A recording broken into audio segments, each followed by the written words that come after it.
Cyber সুরক্ষা আইনের একটা সংশোধনী আনতে হবে, সেটা সাইবার সুরক্ষা আইন 2026 নামে আমরা অবহিত করব। এর কতিপয় বিধান সংশোধন আমরা করব। এমন একটি বিষয় নিয়ে আমি এখানে দাঁড়িয়েছি, সেটা একটা মহামারী আকারে সমস্যা হয়ে বাংলাদেশের সামনে দাঁড়িয়েছে। মাননীয় স্পিকার, আপনাকে আবারও ধন্যবাদ দিচ্ছি আমাকে অত্যন্ত গুরুত্বপূর্ণ, সমসাময়িক এবং জনস্বার্থ সংশ্লিষ্ট একটি বিষয়ে বক্তব্য দেওয়ার সুযোগ প্রদান করবার জন্য। আমরা এমন এক সময় অবস্থান করছি যখন তথ্য প্রযুক্তি ও কৃত্রিম বুদ্ধিমত্তার দ্রুত বিকাশ আমাদের জীবনযাত্রা, অর্থনীতি, শিক্ষা, স্বাস্থ্যসেবা, ব্যবসা বাণিজ্য এবং রাষ্ট্র পরিচালনার প্রতিটি ক্ষেত্রে নতুন সম্ভাবনার দ্বার উন্মোচন করেছে। বাংলাদেশেও এ অগ্রযাত্রার অংশীদার। ডিজিটাল সেবার বিস্তার, মোবাইল ইন্টারনেটের প্রসার এবং সামাজিক যোগাযোগ মাধ্যমের ব্যাপক প্রযুক্তির অপব্যবহার জাতীয় ও আন্তর্জাতিক পর্যায়ে একটি গুরুতর উদ্বেগের কারণ হয়ে দাঁড়িয়েছে। আজ আমরা দেখতে পাচ্ছি বিভিন্ন সামাজিক যোগাযোগ মাধ্যম, বিশেষ করে ফেসবুকে ভুয়া পরিচয়ে অসংখ্য অ্যাকাউন্ট ও পেজ পরিচালিত হচ্ছে। সংগঠিত নেটওয়ার্কের মাধ্যমে কৃত্রিমভাবে জনমত প্রভাবিত করার চেষ্টা করা হচ্ছে। বিভ্রান্তিকর, মিথ্যা ও যাচাইবিহীন তথ্য দ্রুত ছড়িয়ে দেওয়া হচ্ছে। এআই ব্যবহার করে ভুয়া ছবি, ভিডিও ও অডিও তৈরি করা হচ্ছে। ব্যক্তি, প্রতিষ্ঠান, রাজনৈতিক দল এবং রাষ্ট্রের বিরুদ্ধে উদ্দেশ্য প্রণোদিত অপপ্রচার পরিচালিত হচ্ছে।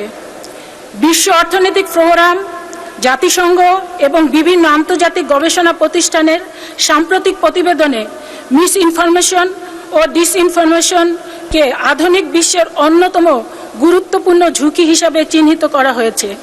কারণ মিথ্যা তথ্য শুধু বিভ্রান্তি সৃষ্টি করে না, এটি সামাজিক অস্থিরতা, রাজনৈতিক মেরুকরণ এবং জননিরাপত্তার জন্য হুমকি হয়ে উঠতে পারে।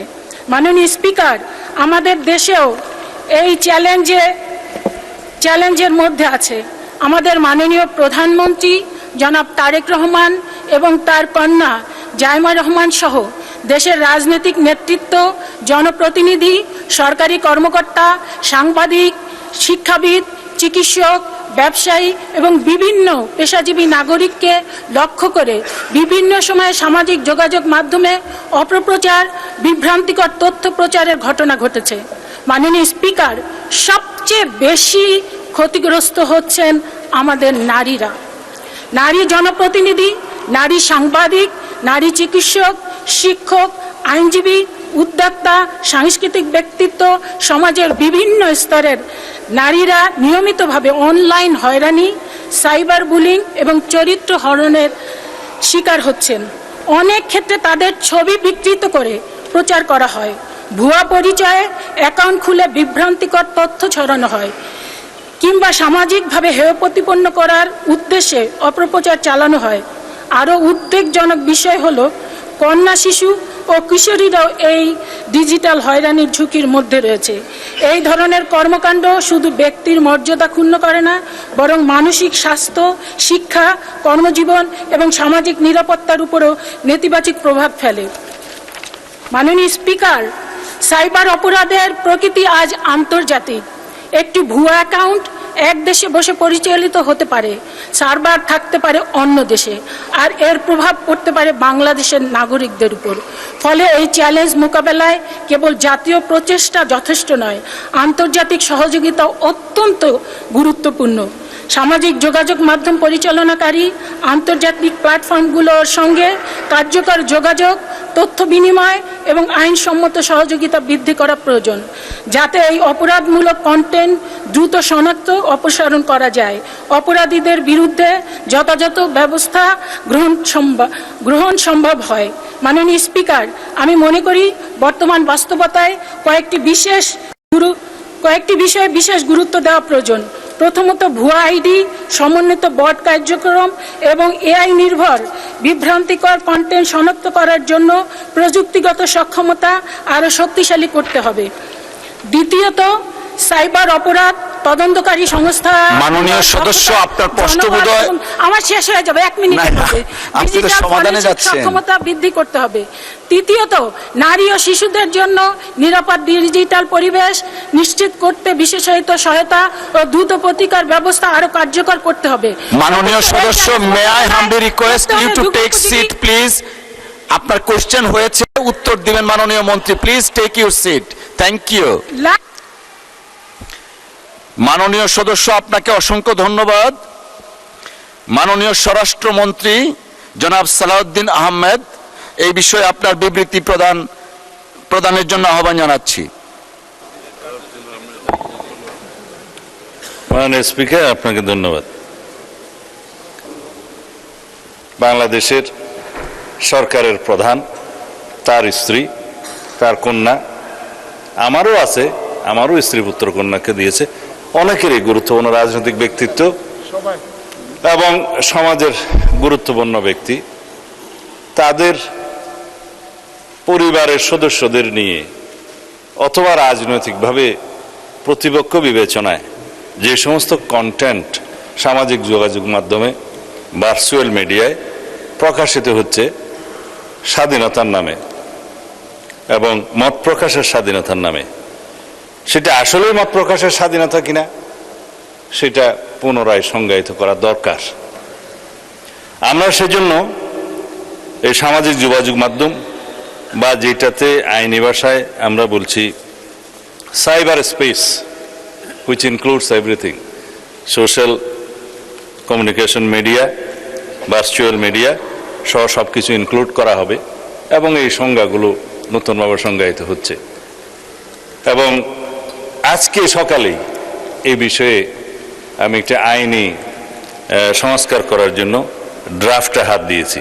তা আমি জানতাম না আজকে এই কোয়েশ্চেনটা এখানে আসবে, এবং এটা মন্ত্রণালয় হিসেবে তথ্য মন্ত্রণালয়ের বিষয় যেহেতু কোরিলেটেড, আর এখানে সংসদের একটা বিধি মোতাবেক কেউ না থাকলে আমার জবাব দেওয়ার একটা বিধান আছে, সেই জন্য মাননীয় চিফ হুইপ একটা চিঠি আপনাদের দিয়ে রাখছে। ওই হিসাবে বলছি, উদ্দেশ্য ও কারণ সম্বলিত প্যারার মধ্যে আমরা যেটা ড্রাফট করার চিন্তা করছি খসড়া, তার মধ্যে শুধু কয়েকটা লাইন পড়ি। সাইবার স্পেসে গুজব, অপতথ্যের ক্রমবর্ধমান বিস্তার, কৃত্রিম বুদ্ধিমত্তা অর্থাৎ আর্টিফিশিয়াল ইন্টেলিজেন্স ব্যবহার করে বিভ্রান্তিকর, অপমানকর, বিরক্তিকর ও মানহানিকর কন্টেন্ট তৈরি এবং প্রচারের প্রবণতা, সামাজিক যোগাযোগ মাধ্যমে ক্ষতিকর কন্টেন্ট দ্রুত অপসারণের প্রয়োজনীয়তা এবং আন্তর্জাতিক প্রযুক্তি প্ল্যাটফর্মের ফর্মসমূহের সাথে অধিকতর কার্যকর সমন্বয়ের জন্য সাইবার সুরক্ষা আইনের একটা সংশোধনী আনতে হবে। সেটা সাইবার সুরক্ষা আইন 2026 নামে আমরা অবহিত করব। এর কতিপয় বিধান সংশোধন আমরা করব। তার মধ্যে এই যে গুজব, অপতথ্য, মানহানি, এরগুলো নতুন করে সংজ্ঞায়িত করা হবে। এছাড়া সাইবার স্পেসে এরূপ কন্টেন্টের প্রকাশ, প্রচার প্রতিরোধের জন্য একটা নতুন ধারার শাস্তির বিধান এখানে আনা হবে। আবার আন্তর্জাতিক প্ল্যাটফর্ম, প্রযুক্তি প্ল্যাটফর্ম সমূহের সাথে কার্যকর সমন্বয় এবং সময় সীমাভিত্তিক কন্টেন্ট অপসারণ ব্যবস্থা নিশ্চিত করার জন্য আর একটা নতুন বিধি সংযোজন করা হবে। কারণ এখন আমরা রিকোয়েস্ট করি, হয়তো 6 মাস পরে সেটা অপসারণ করে নাও করতে পারে, সেজন্য এটা আনা। আর এই যে রিপোর্টকৃত কন্টেন্টের অপসারণ প্রক্রিয়া অধিকতর কার্যকর এবং জবাবদিহিতামূলক করার জন্য সেখানে বিধান আনা হবে। এবং আইন শৃঙ্খলা রক্ষাকারী বাহিনীর পাশাপাশি সরকারের নিকট থেকে ক্ষমতাপ্রাপ্ত অন্যান্য সংস্থাকেও আমরা এবং বাহিনীকেও এই সমস্ত তথ্য উপাত্ত অপসারণ, ব্লক এবং স্থানান্তর করবার জন্য আমরা ব্যবস্থা রাখব।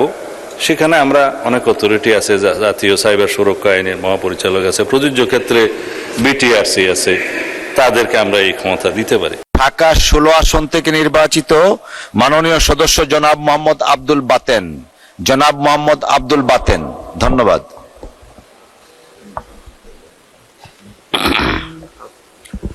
মাননীয় স্পিকার, আপনাকে ধন্যবাদ। আমার আসন ঢাকা 16 পল্লবী এবং রুকনগর এলাকায়। আমরা সকলেই জানি এবং ভুক্তভোগী ঢাকা শহরে প্রচন্ড যানজট এবং চলাচল করতে আমাদের অনেক অসুবিধা হয়।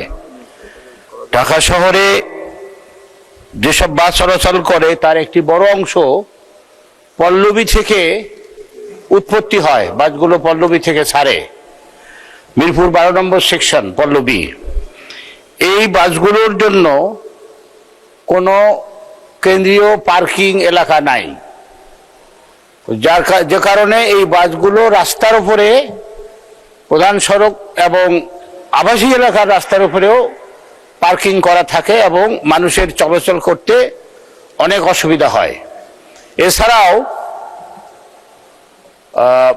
বাউরিয়াবাদ আবাসিক এলাকার পশ্চিম পাশে কালসি মোড়ের উপরে, কালসি মোড় হচ্ছে মিরপুরের সঙ্গে ঢাকা সেনানিবাসের সঙ্গে সংযোগকারী একটি রাস্তা।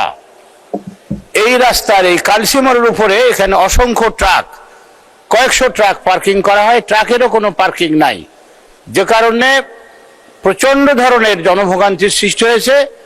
এবং জানা যায় এই রাতের বেলা এই ট্রাক এবং বাসগুলো থেকে স্থানীয় প্রভাবশালী ব্যক্তিবর্গের নেতৃত্বে বিভিন্ন পরিমাণ টাকা চাঁদা হিসাবে অথবা পার্কিং ফি হিসাবে গ্রহণ করা হয়, যেটা কোনো অবস্থাতেই সরকার অনুমোদিত নয় এবং অন্যায়।